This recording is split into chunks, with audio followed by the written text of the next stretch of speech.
I'm going to show you how to do a spark plug change on a Scion XB. First thing you want to do is remove the engine cover. There are 4 10mm bolts. The cover comes right off. Obviously mine is off. And you will see the coil packs, which below them have the spark plugs. You need a 10mm socket and a ratchet. Go ahead and remove the bolt holding the coil packs in. Place the bolts out of the way.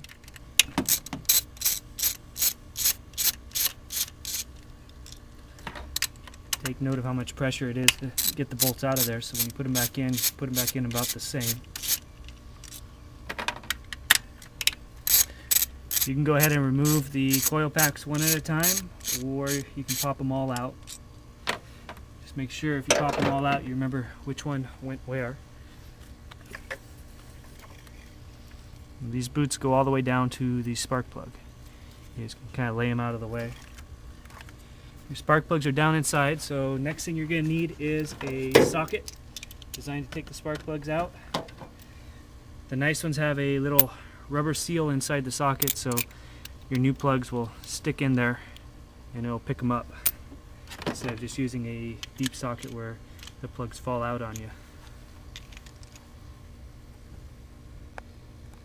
Okay, so now we are going to loosen all the plugs. So just put it down inside the hole. You're going to need some sort of an extension. You can go ahead and loosen one, you can loosen them all, whatever you want to do. And take them out, make sure there's not a bunch of junk down around the hole that might fall down inside. Keep it kind of clean, it is inside the motor.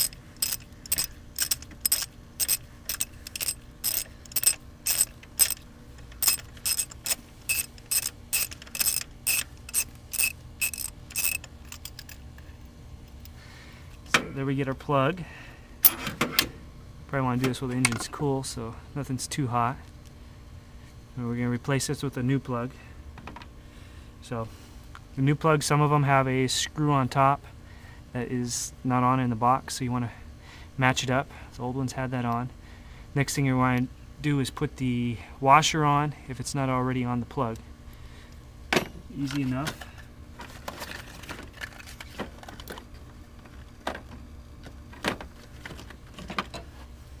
Should give you a washer in the box.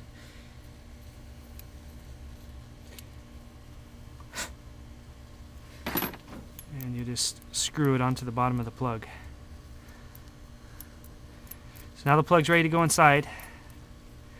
We do have to check the gap on it, so you want to get your owner's manual to see what the specified gap is for it. At which point it depends what kind of tool you have to gap it. You can use a set of feeler gauges and stack them up to get the correct gap, or you can use one of the various spark plug gapping tools. So basically, to get the gap on them, you figure out what you're supposed to have, and then the gap's going to be in between the top of the electrode and the top of this, and you're going to slide your feeler gauge in between, and you want it just to be snug, not too tight where you have to force it in. This one real loose when it goes in there, so you need to tighten this down. Now if you have the correct tool, it just grabs on the side, you bend it down, try it again, or you can carefully use a set of pliers. You want to make sure that you don't chip off any of the porcelain. You can hold it tight, kind of bend it over a little bit, and you just keep bringing it back with the feeler gauge until it's just nice and snug. You want to make sure that it's square over the top of the plug, so it's not off to one side or not.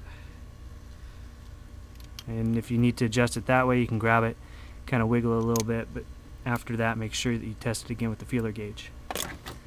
At that point, it's time to put the plug back inside.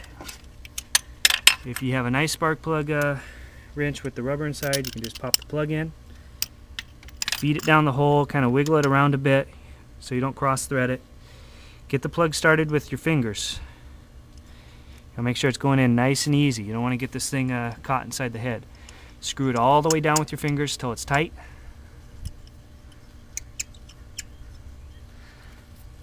Alright, so right about there.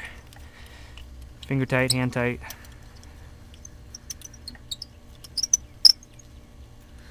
This way it guarantees that we're not going to cross thread this thing in with the wrench. Then go ahead and get your socket wrench, put that back inside, and what you want to do is just about a quarter of a turn. So from where this handle is to right about here, and that's it. You don't want to go any tighter on it. So that's how you change the plug. That's how you set the gap. After that, you basically put the coil pack back in, screw down the locking bolt on it, then continue on, do the rest of them.